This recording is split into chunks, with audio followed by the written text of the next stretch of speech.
السلام علیکم۔ Daily golf Urdu میں خوش آمدید۔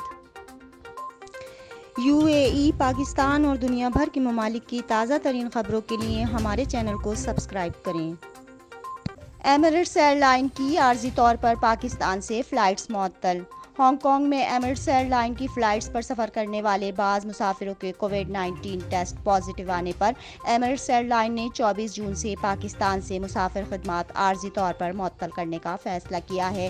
تاہم دبئی میں قائم کیریئر کا کہنا ہے کہ وہ اعلان کردہ شیڈول کے مطابق کارگو اور وطن واپسی کی پروازیں جاری رکھے گا۔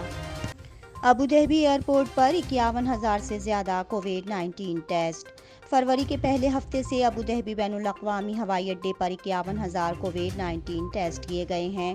یہ اقدام UAE کے صحت اور سول ایوییشن کے حکام اور عالمی صحت کی سفارشات اور گائیڈ لائن کے مطابق تھے اور سب سے بڑے لیبارٹری آپریٹر پیور ہیلتھ کے ساتھ شراکت کے بعد یہ ٹیسٹ کیے گئے۔ ابوظہبی میں مصفہ اسکریننگ سینٹر 1 لاکھ سے زائد ٹیسٹوں کے بعد بند۔ 6 ہفتوں کی جامع ٹیسٹنگ کے بعد ابوظہبی کے صنعتی علاقے مصفہ میں کووڈ-19 اسکریننگ سینٹر بند کر دیا گیا۔ محکمہ صحت نے منگل کے روز مصفہ میں 5,57,000 ٹیسٹ کیے جانے والے اس منصوبے کی کامیابی سے تکمیل کا اعلان کیا تھا۔ سعودی عرب میں کرونا وائرس وبائی امراض کے اختتام تک ایکسپیٹ رہائشیوں کے لیے داخلے پر پابندی۔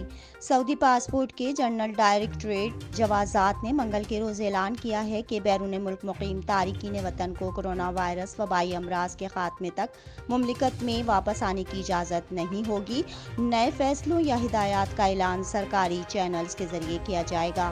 متحدہ عرب امارات میں غیر فعال کووڈ-19 ویکسین کا فیز 3 کلینکل ٹرائل شروع کر دیا گیا۔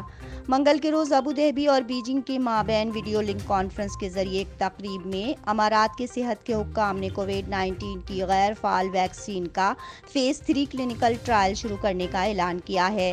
اس سے نہ صرف آبادی کی صحت کو فروغ ملے گا بلکہ امارات کی طبی تحقیق اور ترقی کی صلاحیتوں میں بھی اضافہ ہوگا۔ سوشل میڈیا پر غیر قانونی منشیات فروخت۔ دبئی پولیس کے کمانڈر ان چیف جنرل عبداللہ خلیفہ المری نے بتایا کہ سوشل میڈیا کے مشہور پلیٹ فارمز پر ان 10 اکاؤنٹس کا پتہ لگایا ہے جو متحدہ عرب امارات میں منشیات کو فروغ دیتے ہیں۔ ان میں انسٹاگرام، اسنیپ چیٹ اور فیس بک شامل ہیں۔ پولیس نے بتایا کہ اب تک 14 سوشل میڈیا اکاؤنٹس غیر قانونی منشیات فروخت کرتے پائے گئے ہیں۔ ابوظہبی میں کار ایکسیڈنٹ میں بنگلہ دیشی لڑکا انتقال کر گیا۔ ایک 17 سالہ بنگلہ دیشی لڑکا ابطاحی صدیقی جو ٹریفک حادثے کے نتیجے میں کوما میں چلا گیا تھا، 3 سال اور 2 ماہ ہاسپٹل میں رہنے کے بعد انتقال کر گیا ہے۔ 2017 میں ابطاحی اسکول اسائنمنٹ پر کام کرنے کے سلسلے میں دوست کے گھر جاتے ہوئے مصفہ کے نواحی علاقے میں پیدل چلتے ہوئے ایک تیز رفتار کار کی زد میں آ گیا۔ دبئی میں انڈین جوڑے کا قاتل 24 گھنٹوں کے اندر گرفتار۔ دبئی میں ایک ولا میں ایک جوڑے کو موت کے گھاٹ اتارنے والا ایک ایشیائی شخص 24 گھنٹوں کے اندر گرفتار کر لیا گیا۔ ملزم جوڑے کو جانتا تھا اور مینٹیننس کے کام انجام دینے کے لیے ان کے ولا آتا جاتا تھا۔ بھارت کے قونصل جنرل نے بتایا کہ مقامی حکام نے ملزم کی گرفتاری کے لیے بہت تیزی سے کام کیا۔ شارجہ پارکس وزٹرز کو خوش آمدید کہنے کے لیے تیار۔ شارجہ بلدیہ نے ایک ٹویٹ میں تصدیق کی ہے کہ بدھ کو شارجہ میں پارکس ایک بار پھر وزٹرز کا خیر مقدم کرنے کے لیے تیار ہیں۔ عوام کی حفاظت کو یقینی بنانے کے لیے تمام احتیاطی اقدامات کیے گئے ہیں۔ وزٹرز صبح 10 بجے سے رات 10 بجے تک شارجہ نیشنل پارک اور شام 4 بجے سے رات 10 بجے تک شہر کے دیگر پارکس کا رخ کر سکیں گے۔ متحدہ عرب امارات میں کار حادثے میں ایک شخص کی موت، شرابی ڈرائیور کو 2 لاکھ بلڈ منی ادا کرنے کا حکم۔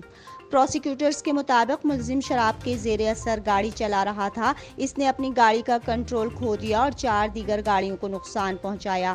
گاڑی میں سوار ایک شخص شدید زخمی ہونے کے بعد دم توڑ گیا۔